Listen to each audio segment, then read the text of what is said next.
Greetings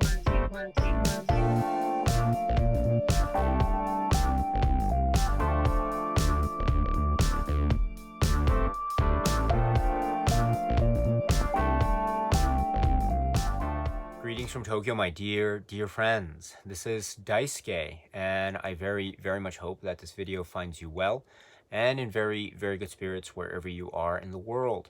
And today, if you don't mind, I'd like to continue on with the 31 days of gangster films and police films from the year 1970 to the present.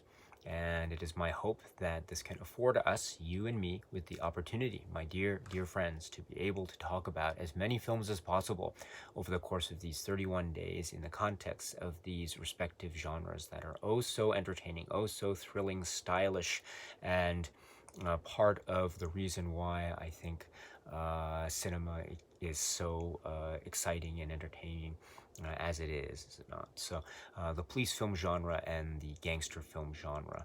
For purposes of today, and specifically this video, I'd like to talk about a film that I think can be discussed very comfortably in the context of the gangster film genre. And my goodness, what a film this is. This is a rip-roaring, hilarious, outrageous, funny, shocking, so many pieces going on at once. It's an ensemble cast. It's going by so fast.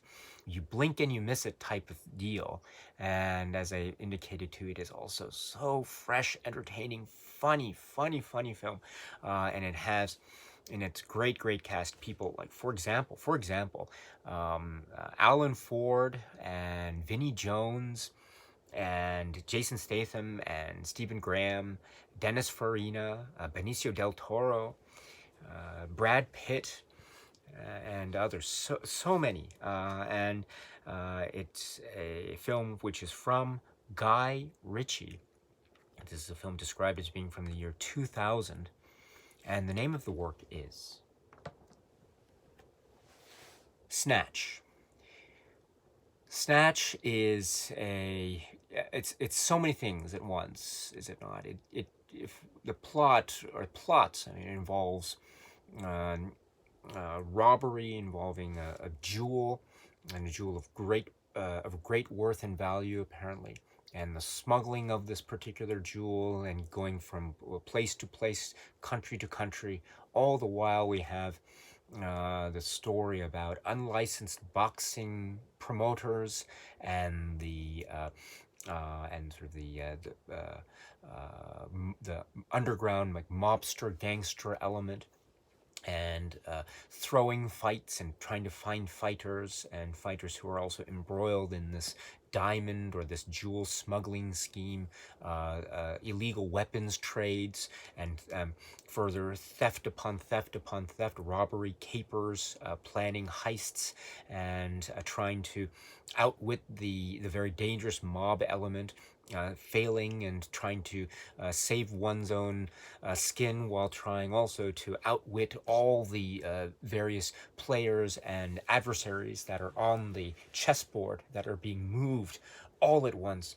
And you throw into the mix the character and portrayal and character arcs and storyline of Brad Pitt and his community and his close circle and what it is he brings, and the storyline involving what they try to do, and his family, his mother, and all that, and a dog, and the jewel, and Benicio del Toro, and so it's all in this swirl, this incredibly imaginative, dynamic cocktail that has so many ensemble pieces, ensemble characters that are emerging and then disappearing, and then we have maybe characters that come briefly and then maybe are never seen again, or maybe we have other characters that have this constant presence here, there, everywhere in a type of maybe unseen manner, or maybe quite seen manner, but we're not quite sure.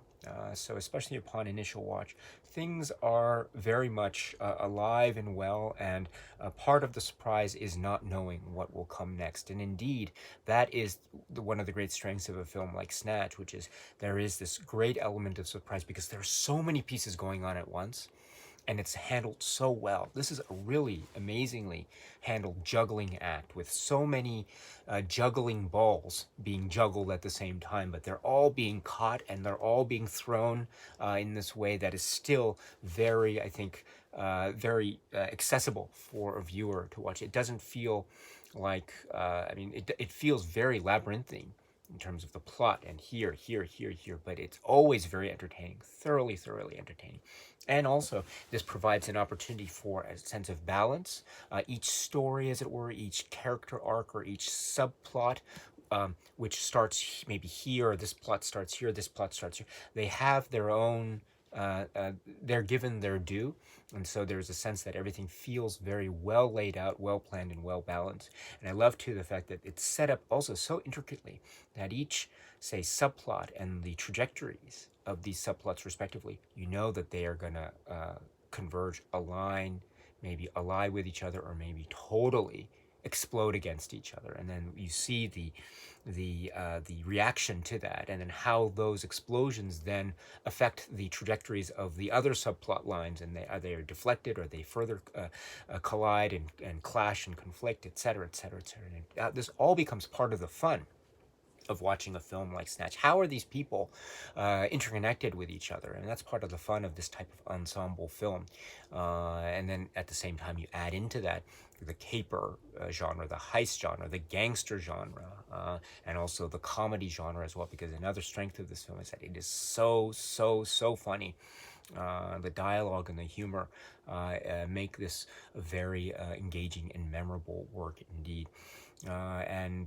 So there is a great sense here of an entertainment to the max, with a lot of things and a lot of characters and a lot of story dynamics and a lot of, I would dare say too, a lot of different types of cinematic flourish happening at once, both in terms of a genre or thematic expectation, and also in terms of visual style and cinematic style. I mean, this allows for Guy Ritchie to do a lot of wonderful flourishes with editing, because of so many things going on at once. That allows him to use very stylized cinematic grammar to go from point to point to point to point. And so sometimes we see different types of, say, flash cuts or a speedy, a sped up type of motion, very dynamic camera fluid movements, etc., as well as also the use of voiceover in certain key areas, and also repetition of action,